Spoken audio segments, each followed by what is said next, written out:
Good morning, everyone. Myself, Neeraj Sandeep from D2B section of MNTC Center. Today, my shop talk topic is types of fixture. So, we basically know how fixtures works. They are for high production and they give high accuracy. So, introduction of fixture. A fixture is a work holding device used to locate accurately and hold securely one or more workpiece so that the required machining operation can be performed. More about fixture. The fixture should be securely fastened so that the table of the machine upon the work is done. The main purpose of fixture is to locate the work quickly and accurately, support it properly and hold it securely. Fixture are specific tooling used for particularly in milling machines, shapers and slotting machines. Fixture are heavy in construction.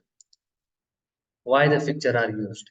To increase production, to assure high accuracy of parts, to provide for interchangeability, to reduce the cost of quality work, to use unskilled labor, to save labor costs, to improve the safety of work.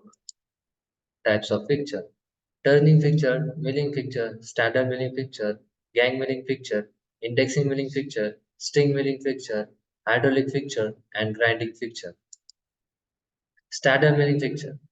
It is similar to the plain milling fixture, except that here two milling cutters are used simultaneously to the machine to parallel surface in single component.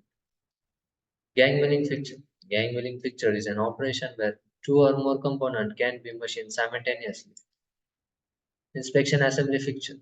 These are used for process for final inspection of workpiece in machining operation and assembling the component after machining and also to test the workpiece. Hydraulic fixture. Hydraulic fixture are used in heavy milling operation required uniform clamping force.